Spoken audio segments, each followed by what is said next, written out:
I don't care if you call this a trespasser's cautionary tale or say I deserved what I got. I'm writing it so the next person who thinks an empty town equals a safe one hesitates before they pull over. I'm Mark, 31. I film abandoned places on weekends to pad the rent, and last July my cousin Theo talked me into Centralia, Pennsylvania, the cold town with a mine fire still breathing under it. We went at night because the steam looks unreal on camera and because every local post that says don't go after dark feels like a dare until you learn why they say it. We came in off Route 61, past St. Ignatius Cemetery on the ridge, through blocks that used to be a town and are now driveways to nothing, mailboxes with no mail, sidewalks that go to weeds. Even before midnight the air felt wrong, warm and metallic, like licking a battery. You don't hear silence in Centralia. You hear a low breath under the ground, a draft slipping through seams in the dirt, as if the earth is exhaling somewhere.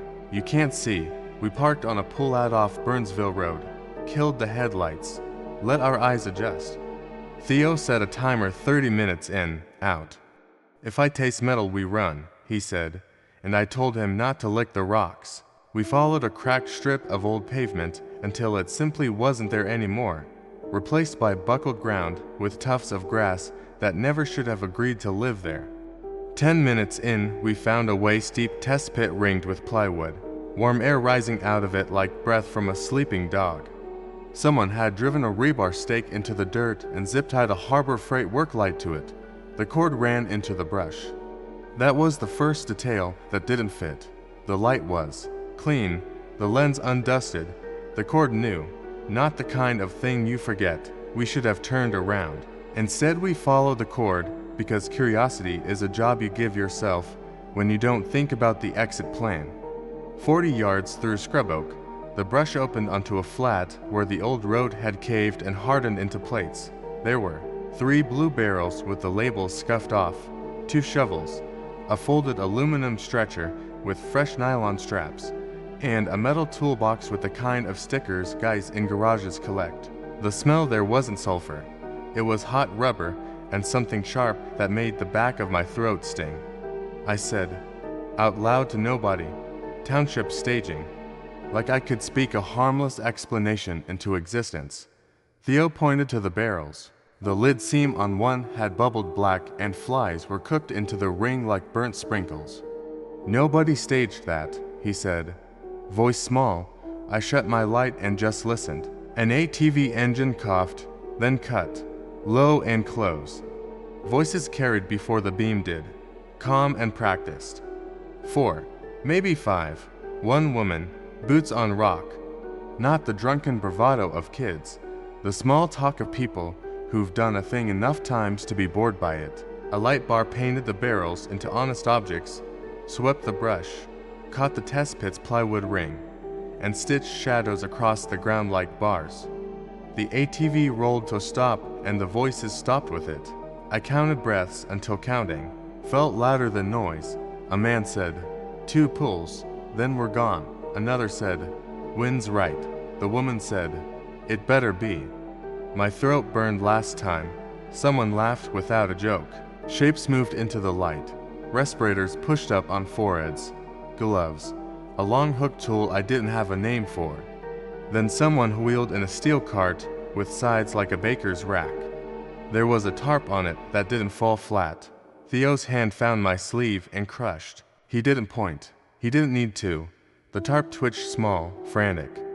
We're not doing that here, the woman said. We are doing this fast, the first man replied. A second engine popped on the far side and a flashlight blinked. Twice, a little code that sounded like patience.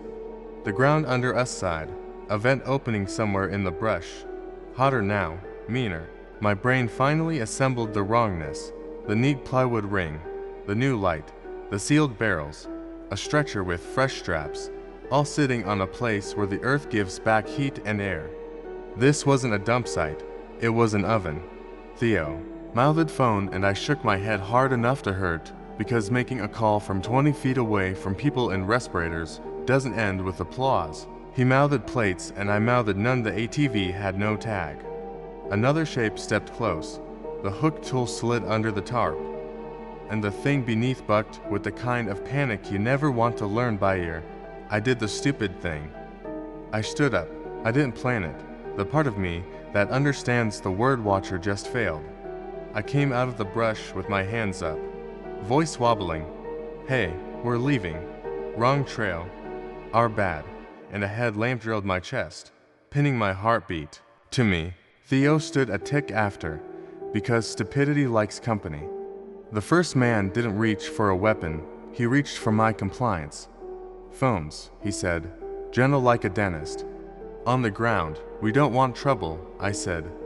Then, put the phones down, he repeated, and behind the softness was the clean shape of a decision already made.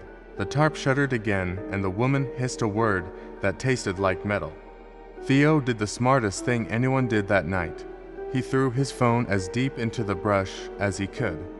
The man with the hook turned his head and took a step toward the sound, and in that tiny space I grabbed the steel cart and yanked. One hole caught a root, the whole thing lurched, the tarp slid, and a hand shot out human. Duct tape around the wrist, dirt ground into the knuckles, grabbing for anything and coming back with air. The woman lunged for the cart. The first man pivoted and I saw metal flash under his jacket. Theo grabbed the lantern tripod and swung it into the thin place between their attention and their plan. The lantern shattered and the world went theater dark except for the ATV bar and a headlamp jittering like a lie. Someone yelled, "Take them." Someone else said, "No noise." And the only instinct left in my bones said, "Run." We ran. We chose the cemetery because gates and names on stones felt like the kind of human order that might slow monsters who wear respirators. We hit a tilted slab wrong. My ankle popped. Theo hauled me up by the jacket with a grunt that meant no, and we sprinted across sunken grass and broken vases while boots learned our route from the sound of panic. We dove behind a marble angel with a chipped wing and watched a headlamp stitch light across headstones, searching for shape more than heat. They saw faces. The woman's voice said, "Moving, measuring, not if you're wrong." The first man answered from beyond the fence, calm as a clock. Downhill a car alarm chirped twice like a sick animal. Not my chirp. Decoy. The air changed, drier, and uglier heat in the draft. Whatever they were doing back at the pit had started. Theo put his mouth to my ear so the night wouldn't hear it and said, "Church Road," meaning the lane near where St. Ignatius used to stand before they tore it down. I nodded because decisions feel like victories when you've lost control. We moved stone to stone, reading names at our knees, dropped over the low wall, slid into a ditch, and belly crawled under a hawthorn that tore my sleeve to red threads. The ATV idled on the other side, so close I could see the left rear tire bulge. "You two are going to be the end of somebody's paycheck," the woman said to the dark. "Leaving in 5. The first man replied. A thinner voice, hadn't heard yet, said, "Make it 3. We crawled until the ditch opened at the lane, and then we ran for the pull-out. The sprint of lives that finally understood they owned themselves. Our truck was where we left it, but there was a 2x4 under the front tire with screws sticking up like teeth. I saw it at the last second, kicked it, and the screws bit my shoe and my toe, and I swallowed the noise because the road had already learned enough about me." Theo dove in the passenger side and jammed the lock. I slid behind the wheel, turned the key, and the engine did that cheap car cough where it decides if it wants to live. It lived. I reversed into the ditch, cut hard, sprayed gravel, straightened, and the ATV's light bar argued with itself on, like a man trying to decide how much trouble enough for one night. We hit 61 at stupid speed and didn't lift until the first blue reflector sign showed up like a promise in a country that keeps to few. In the mirror, the ridge went dark again. Steam huffed lazy out of a seam like the world wiping its mouth. I put my phone on speaker with shaking hands and told a state dispatcher I had seen respirators, barrels, a cart, a hand with tape, a pit throwing heat, and men who talked like they were at work. She told me to stay in motion and not go back. I said yes to both and meant them. Theo kept looking at the rear glass like he could will it into a wall. The fluorescent mercy of a Turkey Hill sign slid up out of the dark, and I aimed for it like church.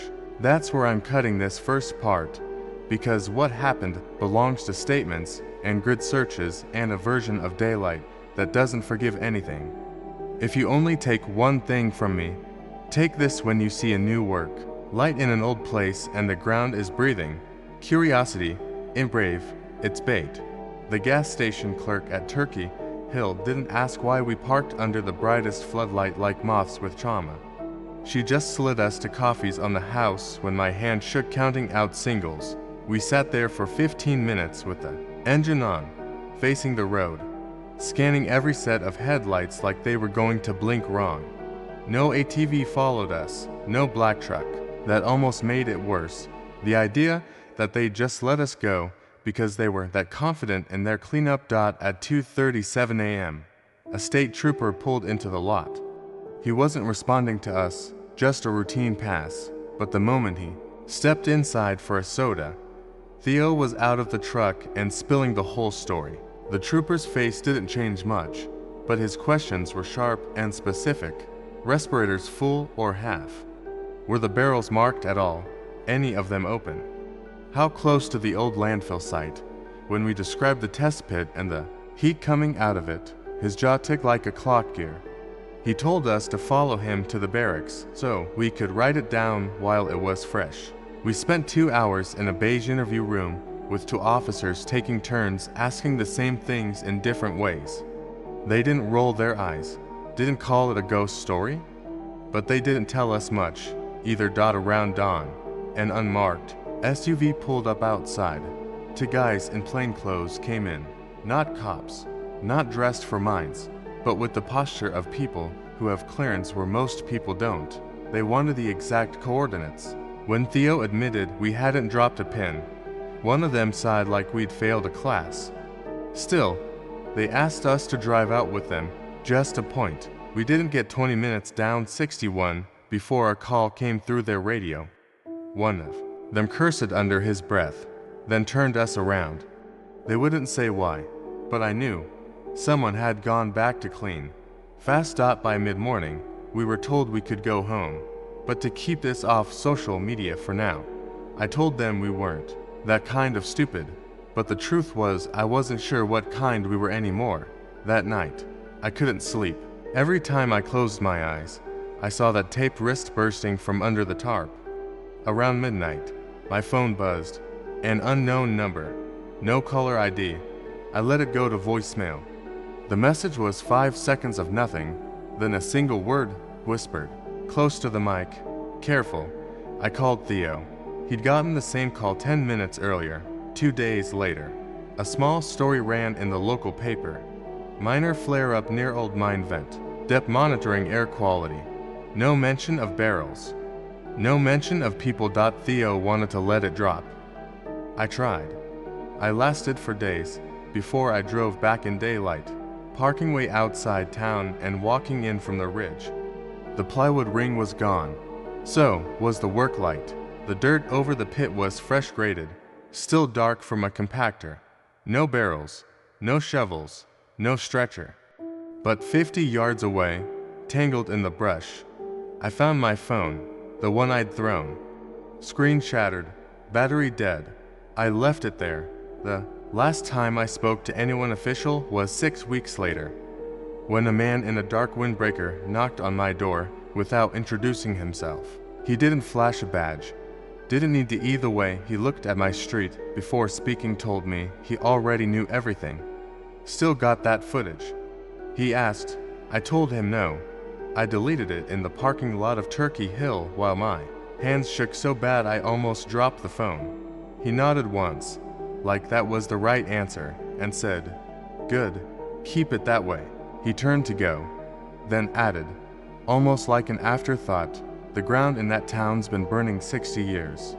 Sometimes it's not the only thing."